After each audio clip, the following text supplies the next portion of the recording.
इस वीडियो में हम देखेंगे किस तरह हम एक 3D मॉडल को यूज़ करते हुए 2D ड्राइंग करते हैं डिफरेंट व्यूज़ के साथ, जिसमें टॉप व्यू, साइड व्यू और इसी तरह के जो एक ड्राइंग शीट में हमारे पास व्यू होते हैं वो हम किस तरह से क्रिएट कर सकते हैं।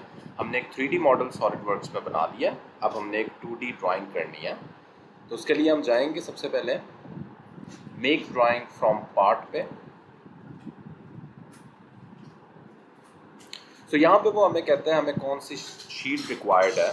तो अभी हम कोई भी शीट सिलेक्ट कर लेते हैं। सो A3 साइज लैंडस्केप मैंने सिलेक्ट किया। So click okay.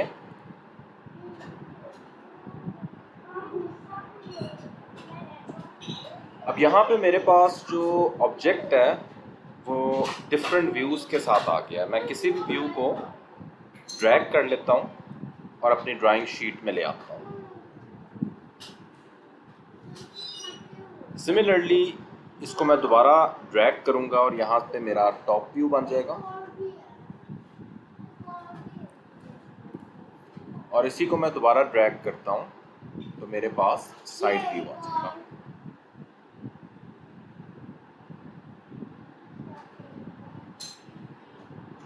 और अगर मैं इसको 30 डिग्री पे ड्रैग करूँगा तो मेरे पास आइसोमेट्रिक व्यू आ जाएगा। अब इसके मैं सो प्रेस एस्केप। अब इसको मैं सिलेक्ट करता हूँ तो इसको अपनी पोजीशन पे लेके आ सकता हूँ जहाँ पे भी मैं इसको रखना चाहता हूँ। सो आइसोमेट्रिक व्यू का हम थोड़ा एंड पे रख लेते हैं और इसी को हम सिलेक्ट करते हैं। तो यहाँ पे मैं इसके डिफरेंट व्यूज़ सेलेक्ट कर सकता हूँ। ठीक है, तो ये मेरा व्यू आइसोमेट्रिक के लिए हम ये व्यू रख लेते हैं।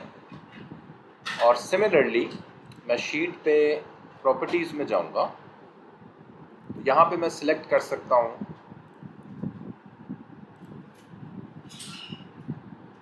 मैंने फर्स्ट एंगल ऑफ प्रोजेक्शन रखना है या थर्ड एंगल ऑफ प्रोजेक्शन रखना है, मैंने अपना स्केल कौन सा रखना है, 1:1 स्केल रखना है या स्केल को भी चेंज करना है।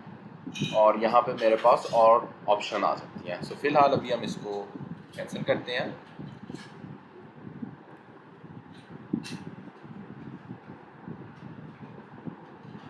सो यहाँ पे मैं हिडन लाइंस विजिबल रख लेता हूँ। सिमिलरली मैंने इस व्यू की भी अपने हिडन लाइंस विजिबल रखी है। ओके, तो ये हमारे पास बन गया टॉप व्यू, फ्रंट व्यू और साइड व्यू। अब हम देखते हैं इसकी हम डायमेंशंस किस तरह दे सकते हैं। सो डायमेंशंस के लिए यहाँ एनोटेशन में मॉडल आइटम्स में जाएंगे और यहाँ पे हमने सिलेक्ट करना है एंटायर मॉडल। डायमेंशंस हमने कौन सी देनी है, ये वाली ऑप्शन को सिलेक्ट करना है और यहाँ पे हमने सेंटर लाइन भी सिलेक्ट करनी है।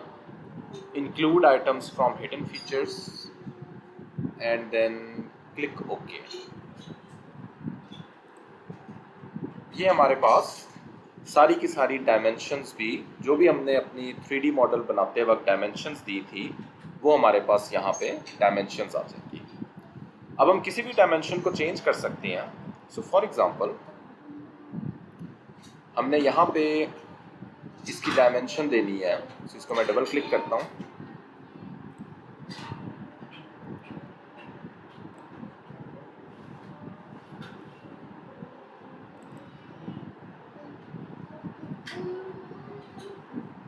तो यहाँ पे मैं लेट्स सपोज 8 मिलीमीटर कर देता हूँ। Press enter.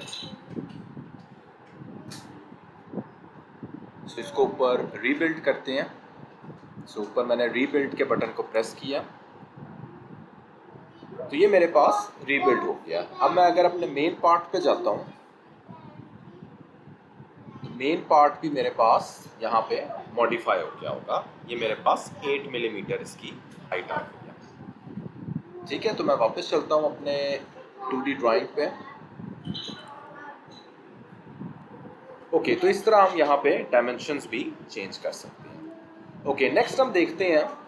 सो इसको हम थोड़ा सा ड्रैग कर लेते हैं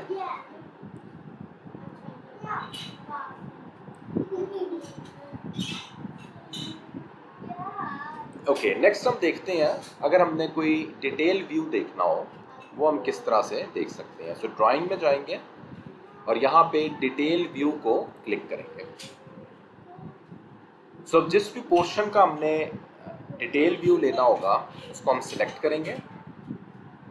सो लेट्स सपोज हमने ये हिस्सा सिलेक्ट किया, इसका हमारे पास एक मैग्नीफाइड व्यू यहाँ पे ड्राइंग शीट में आ जाएगा। ठीक है, तो कुछ ऑब्जेक्ट्स में होता है कि हमारे पास बहुत स्मॉल डिटेल्स होती हैं जो कि हमने जूम करके दिखानी होती है ड्राइंग शीट में, तो हम ये यूज़ करके ये फीचर यूज़ करके हम डिटेल व्यू देख सकते हैं। सिमिलरली इसमें अगर हमने डायमेंशंस भी देनी हो तो हम यहाँ पे इन ऑप्शंस को सिलेक्ट करके रिक्वायर्ड डायमेंशंस भी इस डिटेल व्यू में शो कर सकते हैं। सिमिलरली नेक्स्ट हम देख लेते हैं अगर हमने सेक्शन व्यू देखना हो तो सेक्शन व्यू को क्लिक करेंगे और रिक्वायर्ड पॉइंट पे लेफ्ट क्लिक करेंगे और जो भी इसका जिस साइड पे भी हमने सेक्शन व्यू लेके जाना होगा वहाँ पे इसका सेक्शन व्यू क्रिएट हो जाएगा। ओके, सो ये हमारे पास एक सेक्शन व्यू इसका क्रिएट हो गया। तो यहाँ पे हमारे पास डिफरेंट ऑप्शंस आ जाती हैं, पार्शियल सिलेक्शन की, स्लाइस सिलेक्शन की एंड सो ऑन, जो कि हम अपनी इंफॉर्मेशन रिक्वायरमेंट के हिसाब से स्पेसिफाई कर सकते हैं। ठीक है, तो इस तरह हमने कुछ देखा है कि किस तरह से हम एक सिंपल 3D मॉडल के साथ अपनी ड्राइंग शीट को बना सकते हैं। Thanks for watching this video.